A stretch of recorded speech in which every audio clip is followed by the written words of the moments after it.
سيد عبد الحفيظ واحد من أهم الأسماء اللي ارتبطت بالنادي الأهلي في آخر 10 سنين. كان معروف بالصرامة والانضباط وصوته العالي في مواجهة الإعلام، لكن بعد رحيله عن منصب مدير الكرة بدأ الجدل الكبير: هل الأهلي خسر شخصية مهمة فعلا، ولا كان التغيير في صالح الفريق وفتح صفحة جديدة؟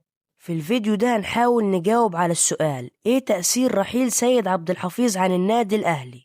أول حاجة، من هو سيد عبد الحفيظ ودوره في الأهلي؟ من أيام ما كان لاعب في الأهلي، عبد الحفيظ معروف بروحه القتالية، لكن شهرته الأكبر جاءت لما مسك منصب مدير الكرة. دوره كان أكبر من مجرد إداري، كان مسؤول عن الانضباط، عن إدارة غرفة الملابس، وعن الرد على الإعلام، وعن حماية اللاعبين من أي ضغوط.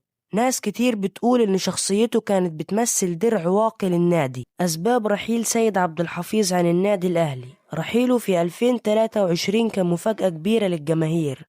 الإدارة أعلنت إن السبب هو تجديد الدماء وإعداد كوادر جديدة، لكن في الكواليس ظهرت أسباب تانية: خلافات مع بعض المسؤولين زي حسام غالي، وانتقادات لأسلوبه الإداري، وشكاوى من لاعبين إنه مش قريب منهم كفاية. وغير كده، مدرب الأهلي مارسيل كولر كان عايز صلاحيات أوضح من غير تدخلات إدارية، وده كان أحد أسباب قرار الرحيل. تأثير رحيل سيد عبد الحفيظ على النادي الأهلي: بعد رحيله ظهرت تساؤلات كتيرة. هل الأهلي اتأثر؟ الحقيقة إن في جوانب كتيرة اتغيرت. أولا، عنصر الانضباط جوه الفريق اتراجع شوية حسب تصريحات إعلامية.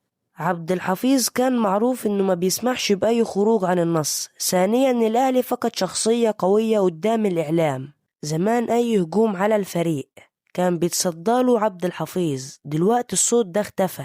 كمان في مباريات معينة لاحظ الجمهور إن الروح القتالية أقل، وعبد الحفيظ بنفسه طلع وقال إن أداء الفريق بعد رحيلي هو الأسوأ في سنين طويلة. ورغم ده لازم نعترف إن الأهلي قدر يحقق بطولات مهمة حتى بعد رحيله، وده يثبت إن الكيان أكبر من الأفراد. محاولات عودة سيد عبد الحفيظ: الجماهير كتير طالبت برجوعه، ظهر اسمه في الترشيحات أكتر من مرة، لكن إدارة الأهلي والخطيب رفضوا عودته. بعدما طالب بصلاحيات واسعة، الإدارة فضلت أسماء جديدة زي وليد صلاح الدين اللي عنده خبرة إدارية ناجحة، وبكده فكرة رجوع عبد الحفيظ اتقفلت بشكل كبير.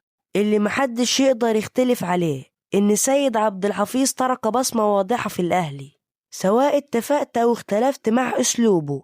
وجوده كان بيصنع فارق في شخصية الفريق، لكن في النهاية الأهلي دايما أكبر من أي شخص، وبيستمر بفضل تاريخه وجماهيره. والسؤال هنا ليكم: في رأيكم الأهلي كان محتاج عبد الحفيظ دلوقتي، ولا التغيير كان خطوة في الاتجاه الصح؟ وما تنسوش تشاركونا رأيكم، ولو عجبك الفيديو ما تنساش تدعمنا بلايك للفيديو والاشتراك في القناة.